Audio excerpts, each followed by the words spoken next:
127 doti, 508 yards. Medium Ismahili cloth, 20 doti, 80 yards. Medium Sohari cloth, 20 doti, 80 yards. 4 pieces fine Kungara red check, 22 doti, 88 yards. 4 gar rahani, 8 doti, 32 yards. Total number of cloths, 697 doti, 2,788 cloths. Besides cloth 2,788 yards, there were assorted beads, 16 sacks, weight equals 992 pounds. Brass wire, number 5 and 6, 10 frasliha, 250 pounds. 1 canvas tent, waterproof. 1 airbed. 1 boat, canvas. 1 bag of tools, carpenters. 1 rip saw, 2 barrels of tar, 12 sheets of ship's copper, equals 60 pounds. Clothes. 1 Jocelyn breechloader, metallic cartridge. 1 Stars breechloader, metallic cartridge. 1 Henry 16-shooter breechloader. 1 revolver. 200 rounds revolver ammunition. 2,000 rounds Jocelyn and Stars ammunition. 1,500 rounds Henry rifle ammunition. Cooking utensils, medicine chest, books, sextant, canvas bags, etc., etc., etc. The above made a total of about 40 loads. Many things in the list would have brought fancy prices in Unyanyembe, especially the carbines and ammunition, the saw, carpenter's tools, the beads and wire. Out of the 33 loads which were stored for him in my tembe, the stock sent to Livingstone, November 1, 1870, but few of them would be available for his return trip to Rua and Manyuema. The 696 doti of cloth which were left to him formed the only marketable articles of value he possessed, and in Manyuema, where the natives manufacture their own cloth, such an article would be considered a drug, while my beads and wire, with economy, would suffice to keep him and his men over 2 years in those regions. His own cloth, and what I gave him, made in the aggregate 1,396 doti, which at 2 doti per day for food were sufficient to keep him and 60 men 696 days. He thus had 4 years' supplies. The only articles he lacked to make a new and completely fitted up expedition were the following, a list of which he and I drew up: a few tins of American wheat flour, a few tins of soda crackers, a few tins of preserved fruits, a few tins of salmon, 10 pounds of Hyson tea, some sewing thread and needles, 1 dozen official envelopes, nautical almanac for 1872 and 1873, 1 blank journal, 1 chronometer stopped, 1 chain for refractory people.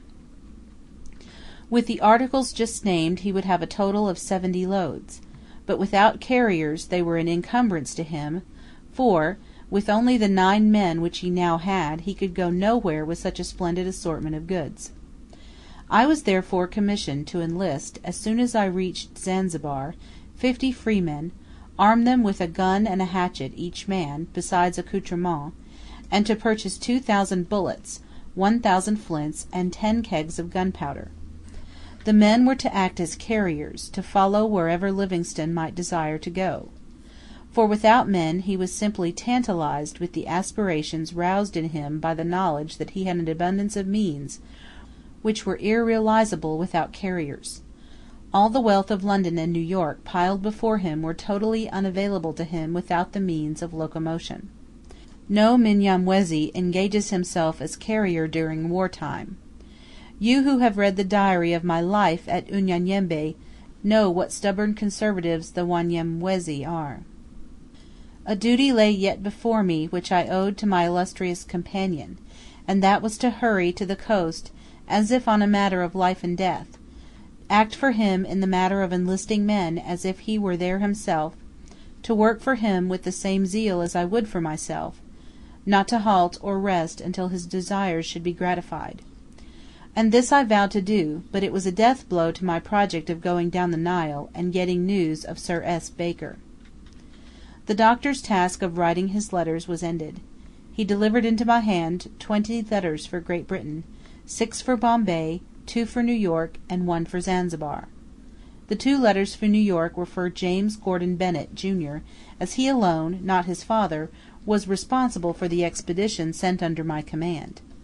I beg the reader's pardon for republishing one of these letters here, as its spirit and style indicate the man, the mere knowledge of whose life or death was worth a costly expedition.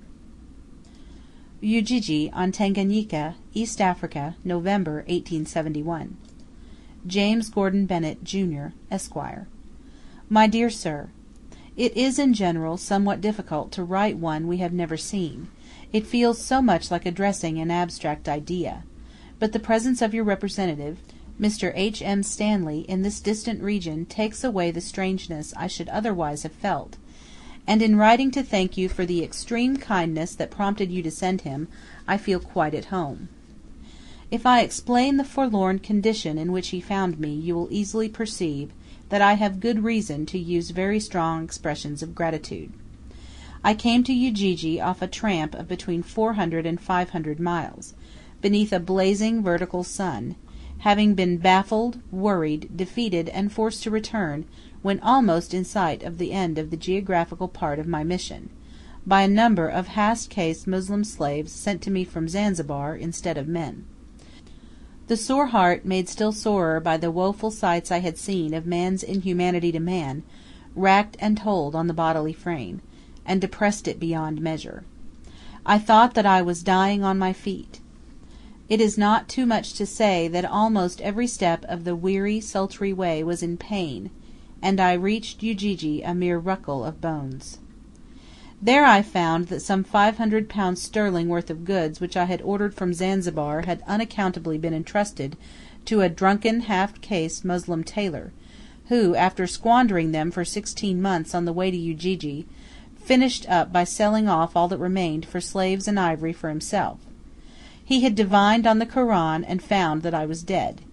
He had also written to the governor of Unyanyembe that he had sent slaves after me to Manyuma, who returned and reported my decease, and begged permission to sell off the few goods that his drunken appetite had spared.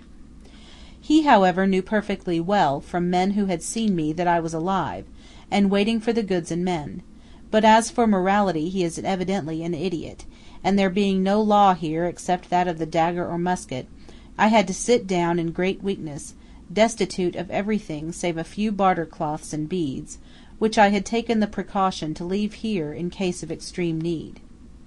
The near prospect of beggary among Ujijans made me miserable. I could not despair, because I laughed so much at a friend who, on reaching the mouth of the Zambesi, said that he was tempted to despair on breaking the photograph of his wife. We could have no success after that. Afterward the idea of despair had to me such a strong smack of the ludicrous that it was out of the question. Well, when I had got to about the lowest verge, vague rumours of an English visitor reached me.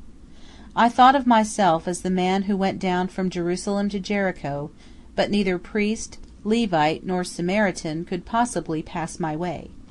Yet the good Samaritan was close at hand, and one of my people rushed up at the top of his speed, and in great excitement gasped out, "An Englishman coming! I see him!" and off he darted to meet him. An American flag, the first ever seen in these parts, at the head of a caravan, told me the nationality of the stranger. I am as cold and non-demonstrative as we islanders are usually reputed to be, but your kindness made my frame thrill. It was indeed overwhelming, and I said in my soul, "Let the richest blessings descend from the highest on you and yours." The news Mr. Stanley had to tell was thrilling. The mighty political changes on the continent, the success of the Atlantic cables, the election of General Grant, and many other topics riveted my attention for days together, and had an immediate and beneficial effect on my health. I had been without news from home for years save what I could glean from a few Saturday Reviews and Punch of 1868. The appetite revived, and in a week I began to feel strong again. Mr. Stanley brought a most kind and encouraging despatch from Lord Clarendon, whose loss I sincerely deplore, the first I have received from the Foreign Office since 1866, and information that the British Government had kindly sent £1,000 sterling to my